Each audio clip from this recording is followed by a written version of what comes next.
Isiraeli mu kiro kyonna tewali kibuga kya Isiraeli kigenze maaso nakulabika nti obuulya bukikubiddwako missile yonna okusinza ku mbeera nga bwetambula okusooka amawulire gabadde gategeezezza okuva munda mu ggwanga eritibwa erya Isiraeli nti waliwo missile emu bweti ekasukiddwa eggwanga eritibwa erya Irani ng'ebadde yorekera eggwanga eritibwa erya Isiraeli yo ne bagibaka kakati oluvannyuma abayiraani bategeezezza ne bagamba nti missile eyo esindikiddwa maybe abasajja bayitibwa Bahuthi tebadde Irani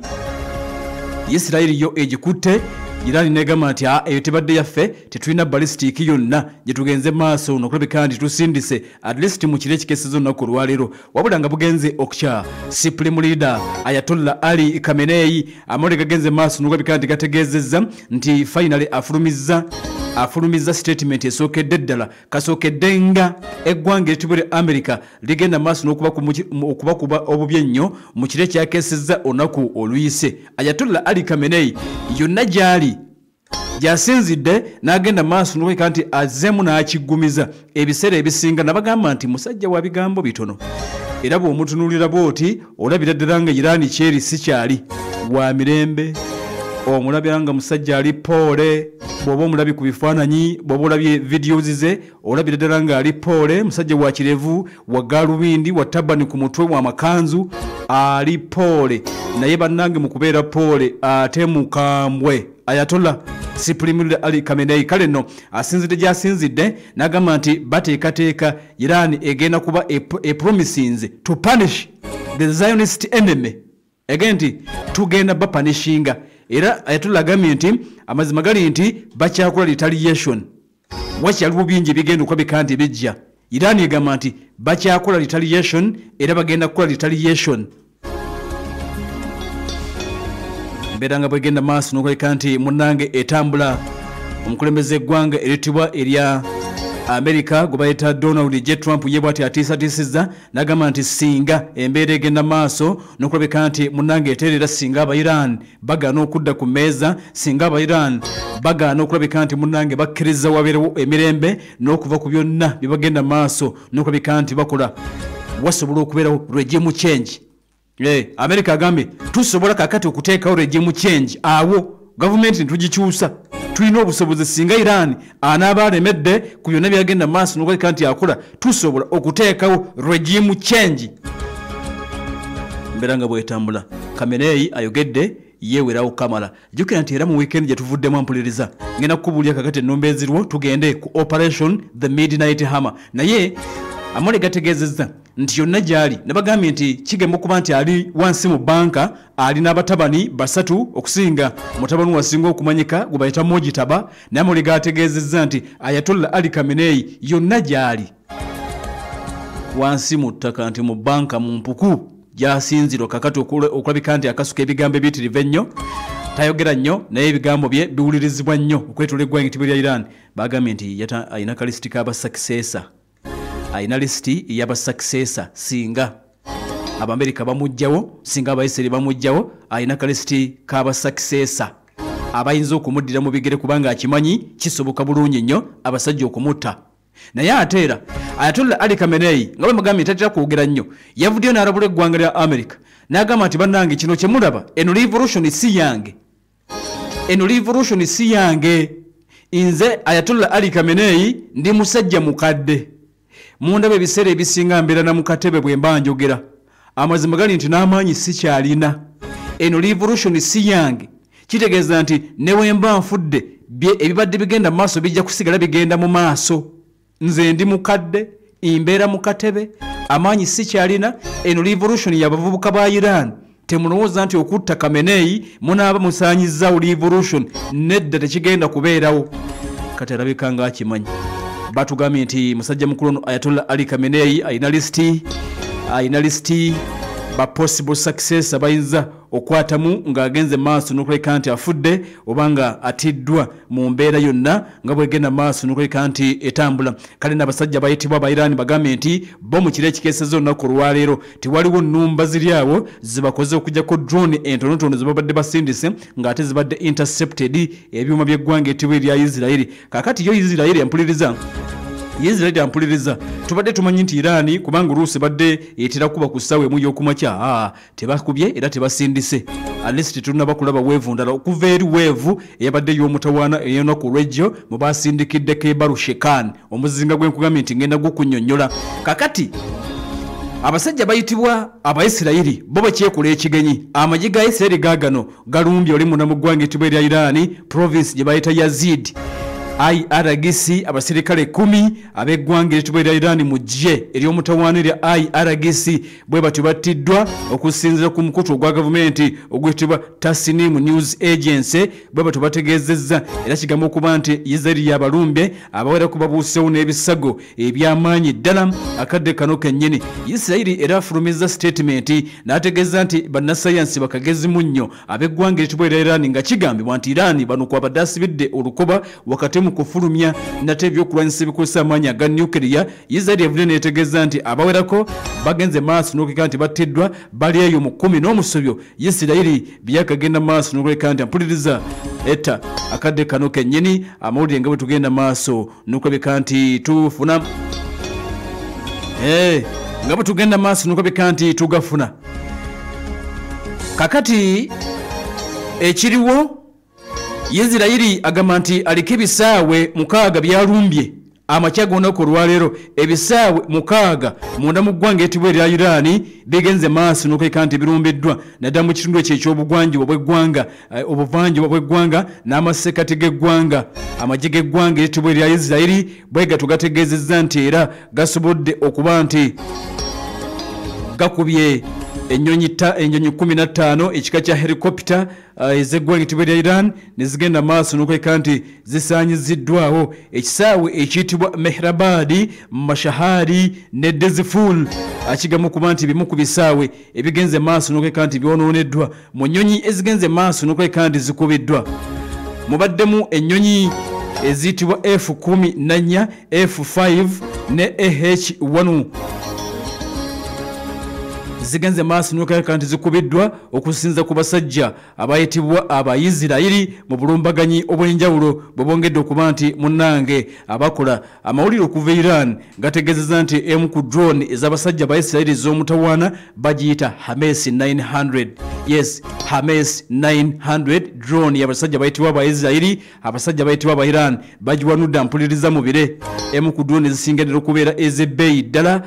amawulire agavaayo gategeezezza mukutu guno gwitibwa Tehran Times gutadde kuna katambi bakulengeza drone gye bayita Hames 900 inkola ya Muisirayiri emu ku ezo ezisinga ogenda maaso n'okulabika kandi zeesigibwa nnyo abasajja bayitibwa aba Iran tebasaaga bagenze maaso n'okulabika nti bagiwanudde era nga gabadde magye aga Islamic Revolutionary Guard Corps tutegedde nti ekitundu kye bayita Koramabad gye bagenze maaso n'okulabika nti bagiwanulidde ampuliriza mu bbanga Iran ekyagenda maaso n'okunoonya bambega abayambako eggwanga etibwa erya Israel abasajja aba Iran kigamba okuba nti Israel yabayingira dda mulimu aba Iran bennyini be badde egenda maaso n'okuleka nti ekozesa abayambako ekitongole ekya Mossad kati Iran yatabuse etta omu ku omu waliwo omulala wuno bamutadde Karabba tutegedde nti musajja mukulu bamuyita Muhammad Amini Mahdavi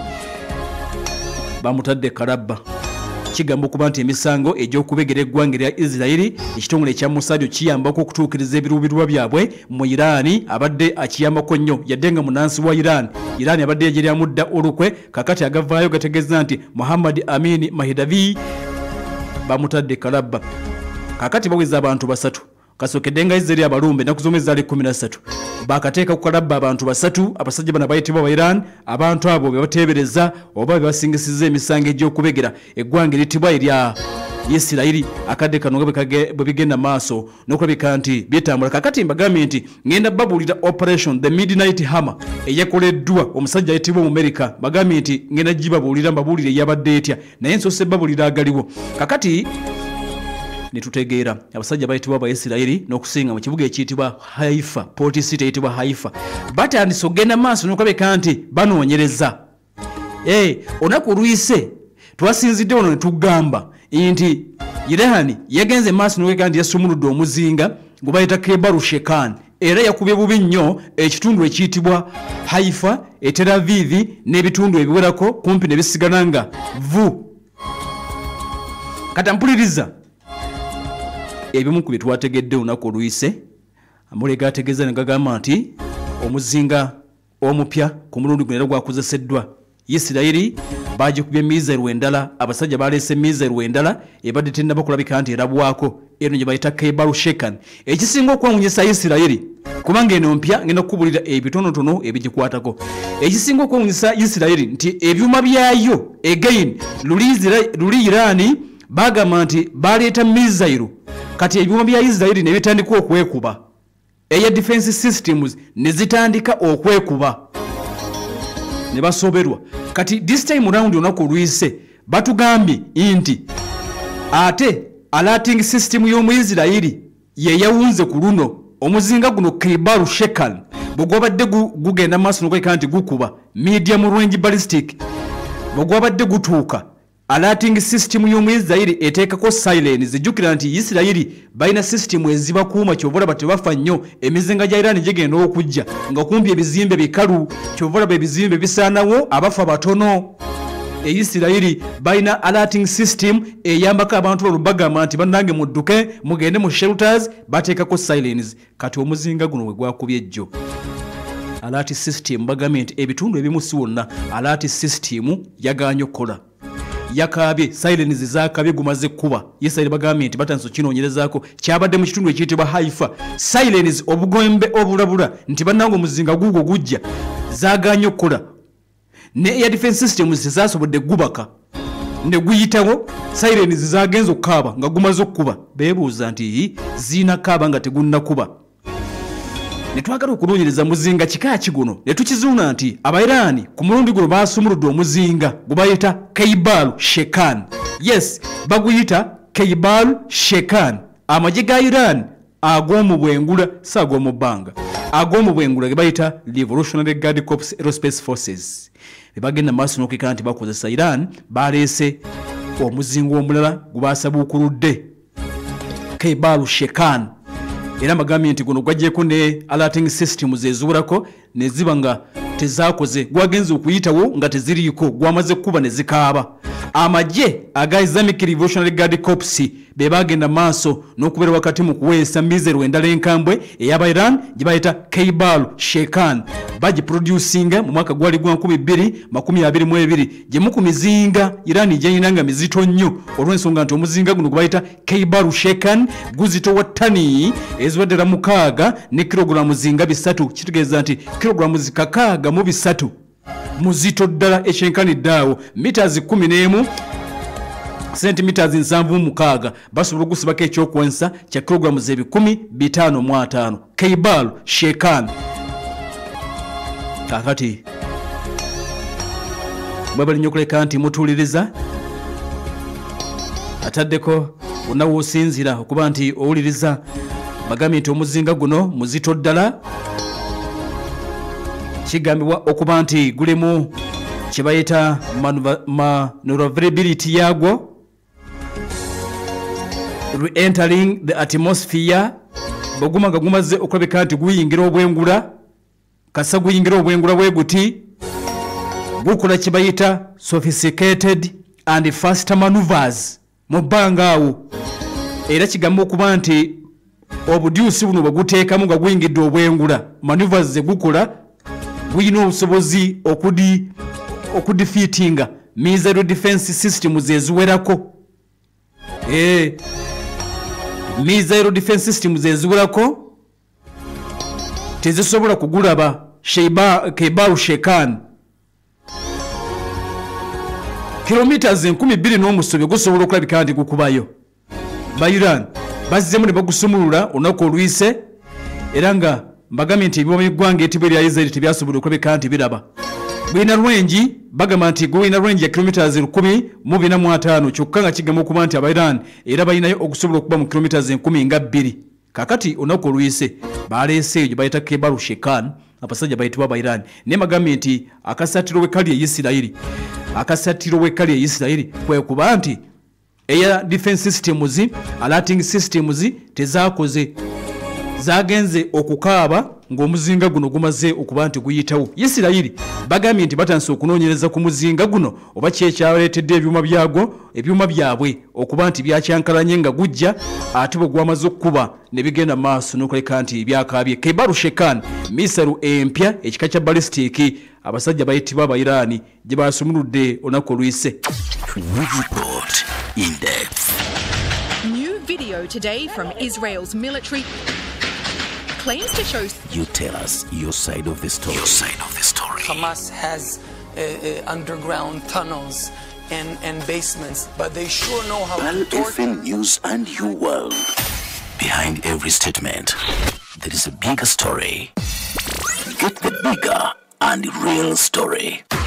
This is Pal FM. Equality omuntu wa bulijjo.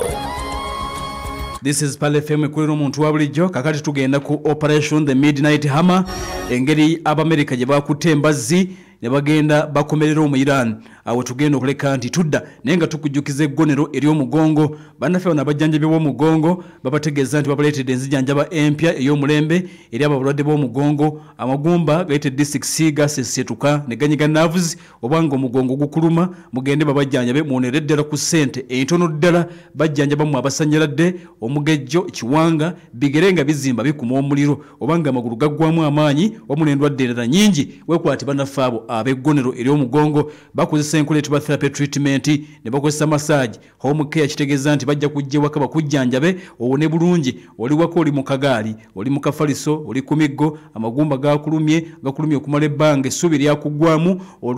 otolina na ssente ate zigenda kutwala mu malwaliro ga bbeeyi kati bano bagamba nti bagenda kujjanja bakasente akatono owonere ddala bwe banaakutandikako bakuvaako owonye bali wali ekawempe ku ttaano maaso g'akatale ekizimbe ekya Kawempe shopping arcade ab'eggonero ery'omugongo kuba ku noti 551 19 33 00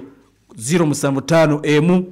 19 33 00 oba 07 mukaga nnya 5 mwemu 58 35 07 mukaga nnya 5 mwemu 58 35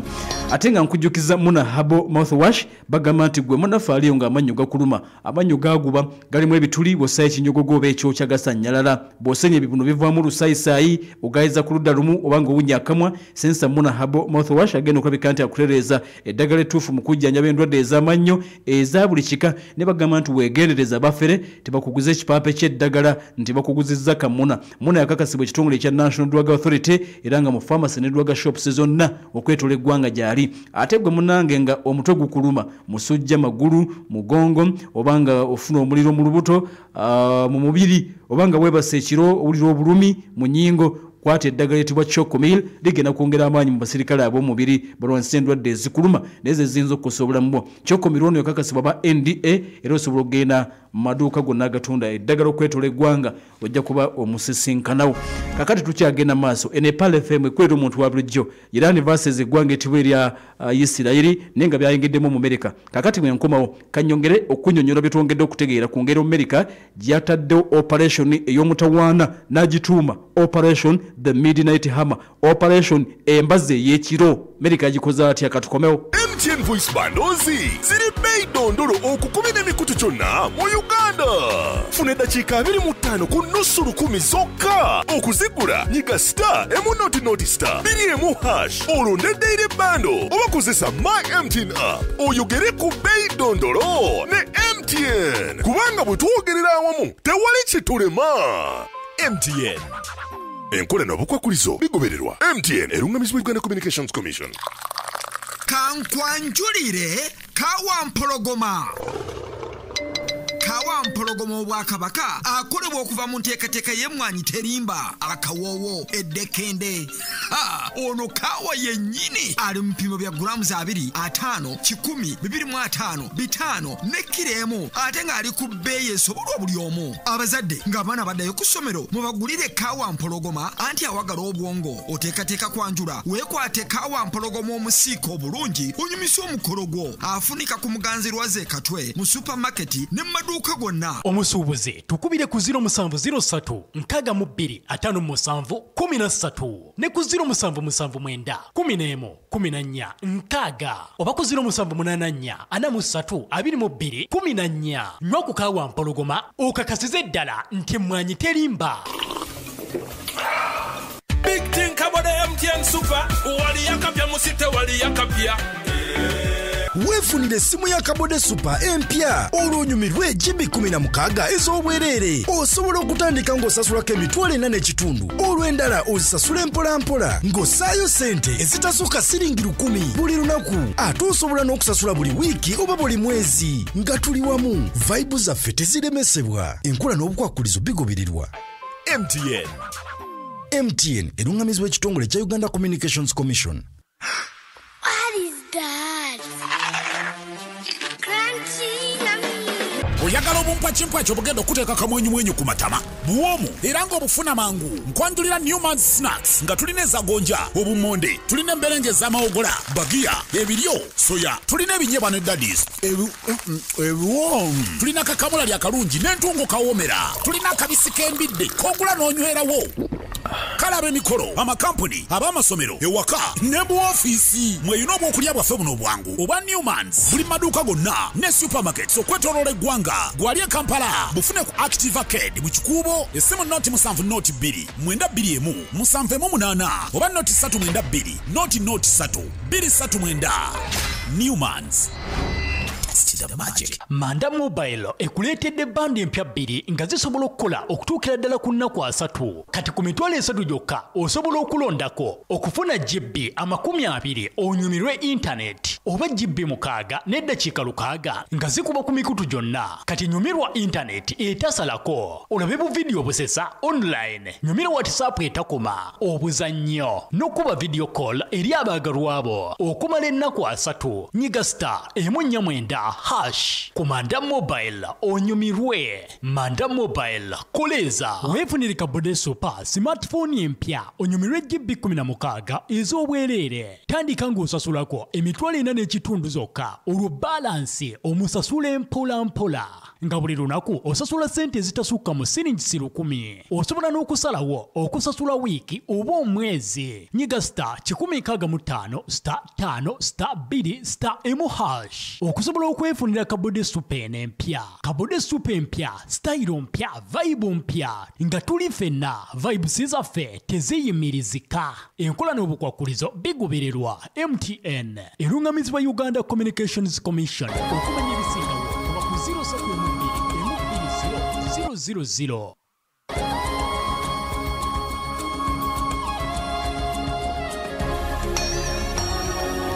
Mwabale tugoberera munawe womuli dakiika 3 sigadde dakiika 25 zokotwa kusaawa wali yetaano. Eddwaniro nga bwe liri tulina update empya gye nnengedde wano ngenda kubangi babuulira nga bwe tugenda mu operation the midnight hammer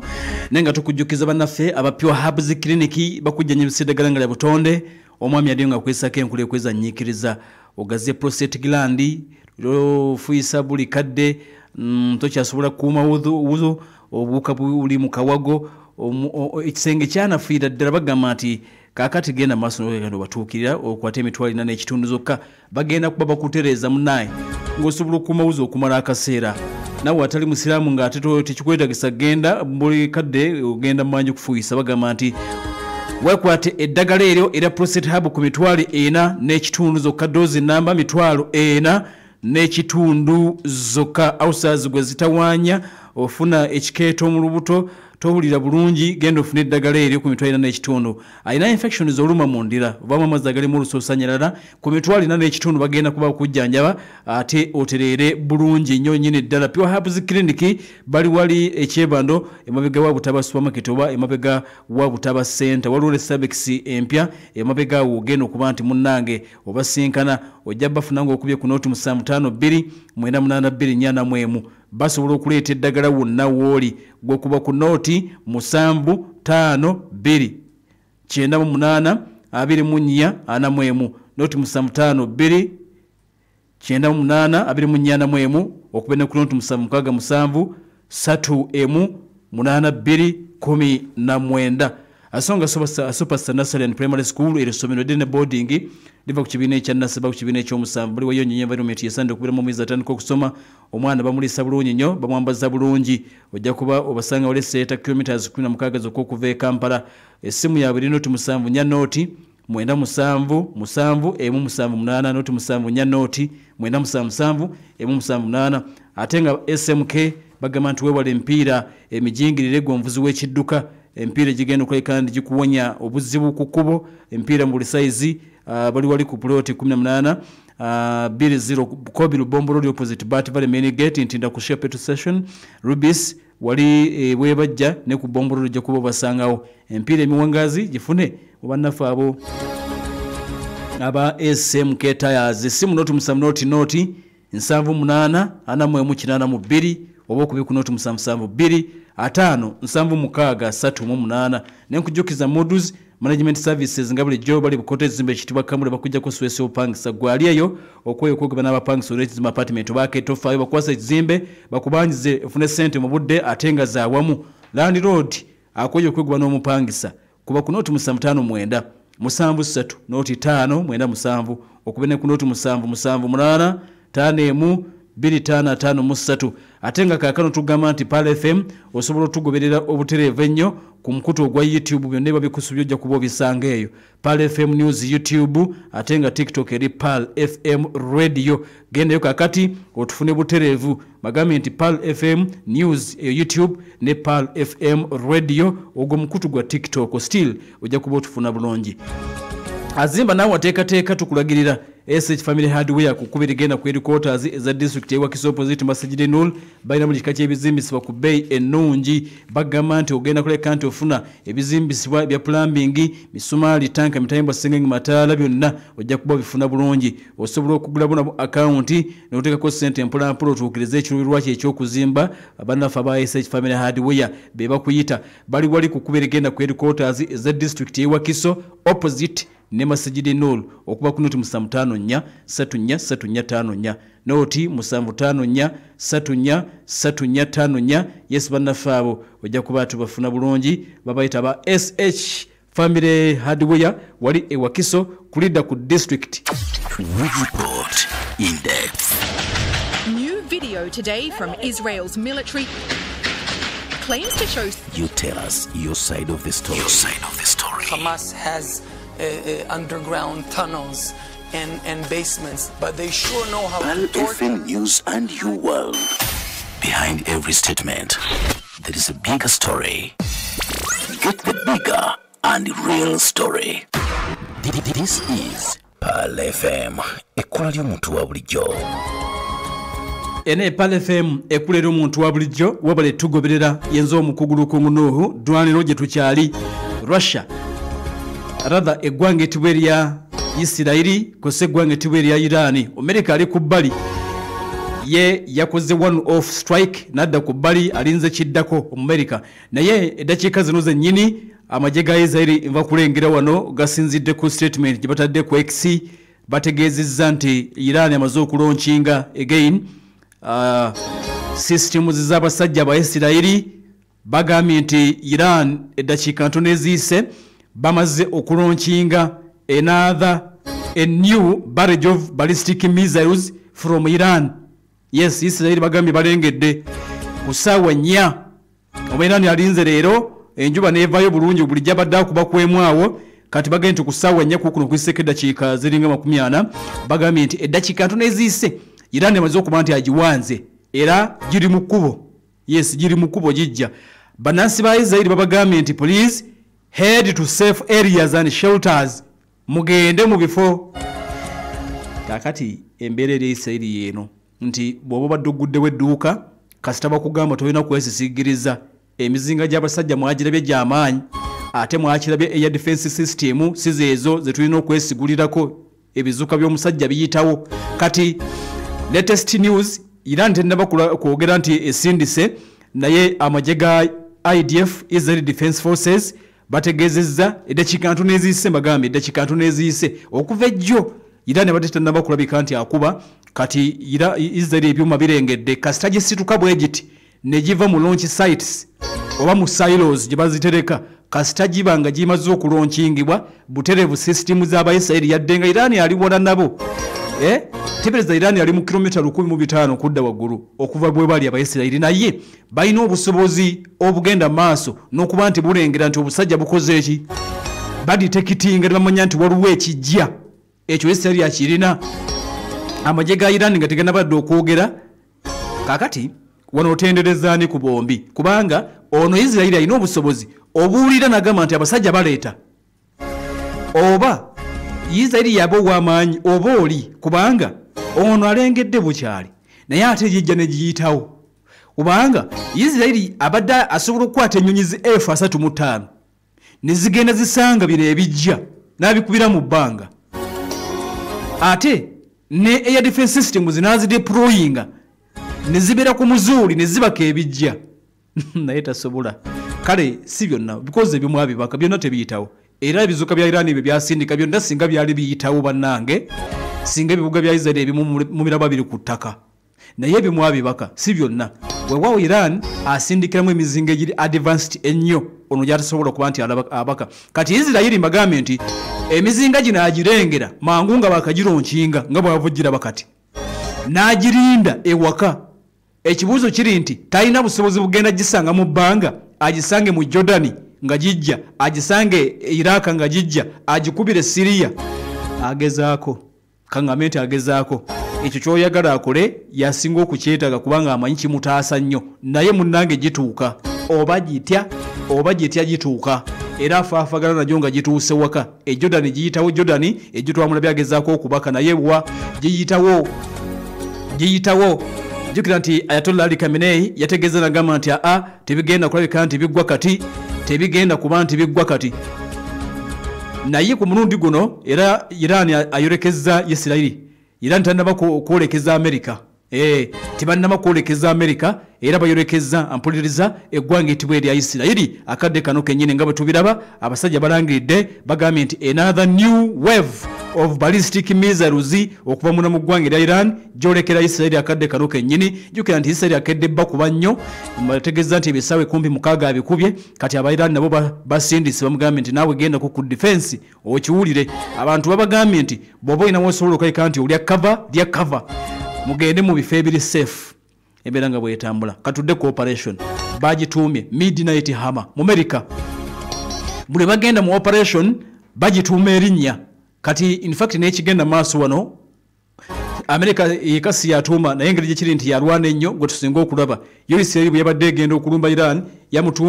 yagituumye operation the Rising Lion abaana abagezaako okusekerera Isirayiri olw'emizinga gya Iran ekikwekweta ekyo erinnya balikyusa ne bagamba kati operation Sleeping Lion empologoma Isirayiri yeebase abamu bagamba nti Katonda wa Isirayiri oli gwe batera okwogeraku bagamba nti yadduse abaana basaaga nnyo bagamba nti Katonda wa Isirayiri oli atera okwogerebwako nti Katonda wa Isirayiri teyeebaka bagamba nti kakati ku luno yeebase n'okuloota n'aloota kubanga Katonda wa Isirayiri ali luddawa ng'emizinga gisaanyawo ebibuga by'Abayisirayiri kati abaana batera okusaaga bagamba Katonda wa Isirayiri ku luno yeebase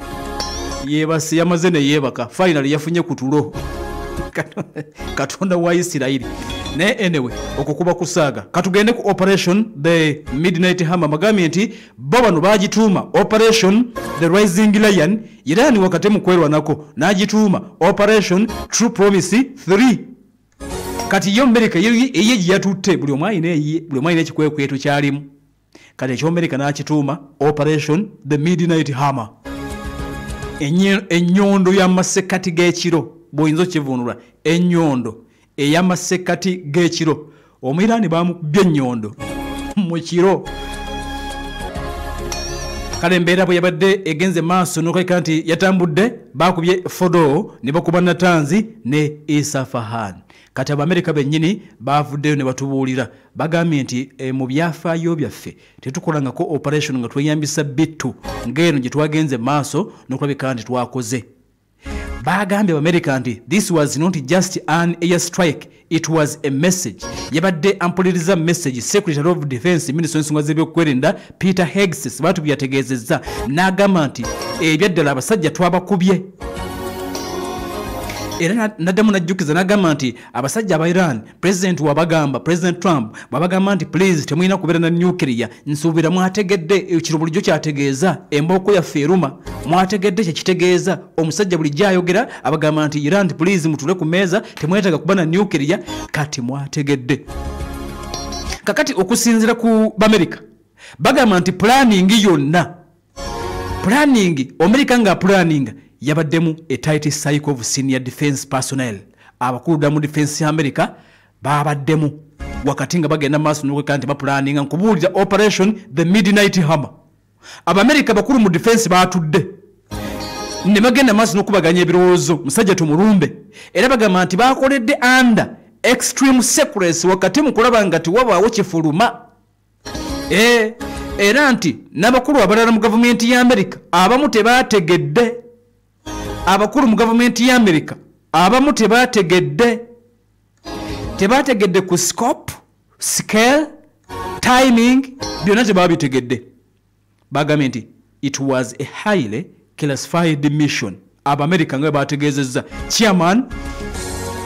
of the joint chiefs of staff bamuyita general Dan Kayine yagambye nti baselekitinza abantu batono America ne baselekitinga ba planners batono era ne babanga bano be bakiikiridde bannaabwe operational security was paramount America nga bagenda maaso n'okwabeka nti bapulaninga olulumba luno nga balina oddukula mu mbeera nga yakyama era bategeezezza nti bafunye n'ennyonyi ezagenze maaso n'okuba nti bwe